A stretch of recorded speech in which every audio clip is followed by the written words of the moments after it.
even if the Bucs struggle with the Saints, and they do, and we'll talk about some of that, getting blanked by that team, even without the receivers, even with the background and the history he's had against Dennis Allen over the last couple of years, it's kind of a shocking result, no?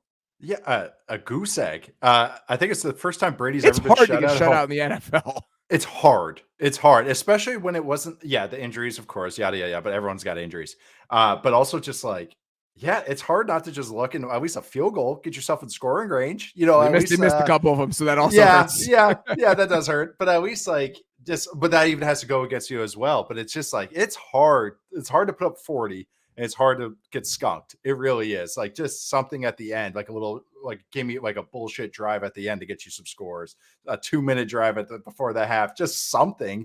But yeah, that's really hard, and against an offense that we were feeling pretty good about going into this week. Yes, I know, again, injuries, but it was just their bogey team. Dennis Allen, those Saints, they really are. But as on top of it, it just kind of sums up what this weekend was. We say any given Sunday, but now it's any given Thursday, Saturday, Sunday, Monday, Tuesday. And that's kind of how it felt this weekend. So Brady gets sacked 4 times, hit 7 times. That has something to do with the receiving talent, just because he's not willing to get rid of the ball as quick. I'm sure he's not seeing it as well.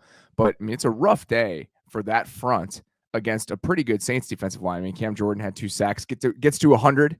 Feels like your Hall of Fame case is getting stronger and stronger by the day. There we go. He listened to the pod and he was like, I'm going to help you, Nate. I'm going to make you look smart. Look at the numbers. Brady's completion percentage over expectation today was negative 13.4. Here are the guys that were worse: Cam Newton, okay, Zach Wilson, and Ben Roethlisberger. That's it. Yeah. Not good company for Mr. Brady, considering the season that he's had. The unholy trinity right there.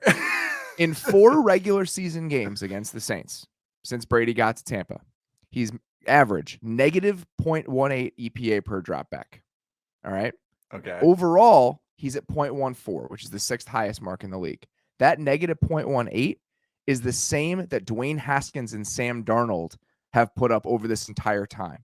So against every other team, Brady is like a top 5 quarterback. Against the Saints, he's the worst quarterback in the league over the last 2 seasons. Possible. I even compared it today. It's the movie 300, where you see, like, just seeing all the pressure happen, and especially with the Saints only rushing 4, like that's why they're such a good matchup for what the Bucs want to do. Is that like it was Xerxes getting cut in the movie 300? Like he was like God bleeding, and he's just like he was like shocked. That's how I feel watching it. It's just like you don't expect it, and then they look so mortal. And that was they really got it taken to them. I mean, it wasn't luck. It was an ass kicking. Do you think there's something specifically they can tap into that no one else can? Do you feel like they just have their number? How does this happen? They one, having Marshawn Lattimore, yes, Evans got out, but Marshawn Lattimore playing well, that always helps. But I think it's just the fact they don't have to blitz. And usually when teams can only rush 4, it's a lot of finessey, bendy guys. The Saints aren't finessey, bendy guys. That's a great point.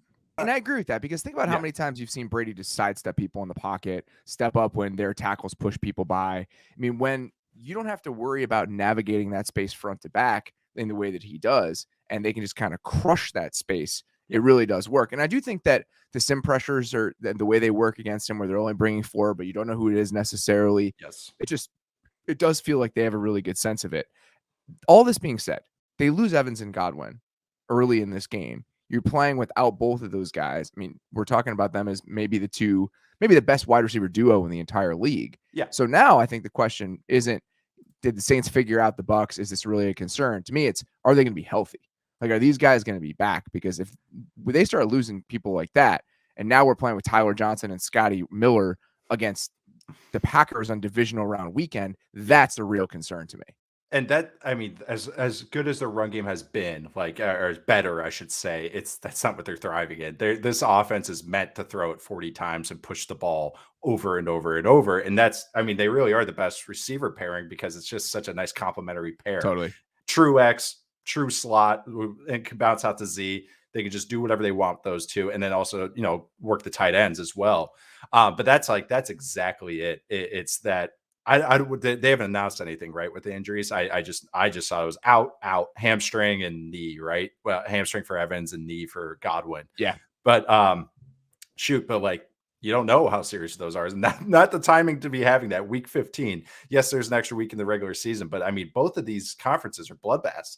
It's like you can't, no one's getting breathing room. And the Well, fact now that it's, they don't have the number one seed anymore. Now the yeah, Packers are that's it. sole possession of the number one seed, and it going to Lambeau and having the playoffs go through Lambeau again. I mean, the Bucks did it once, but we're going to talk about a certain Packers quarterback a little bit later in this show. I wouldn't want to go there again. So, No, an no. impressive game from the Saints, and now the Saints are very much alive now. I mean, Yeah. them winning that game puts them right smack dab in the NFC playoff race. I want to say during the broadcast, the percentages they had on it were they had a 50-50 chance now of Yep. making the playoffs, and they're 7-7. I mean, they Yep. have the 7 seed in the NFC right now as it stands. A lot of things could change between now and the next 72 hours. As we know.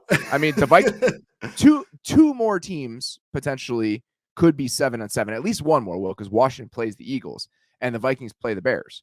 So it's going to be muddled again at the bottom there. But the Saints really did themselves a favor by winning that game. So Absolutely. we will, I'm sure, be checking up on the NFC playoff race in the next couple weeks here. We're going to do a lot of AFC talk today.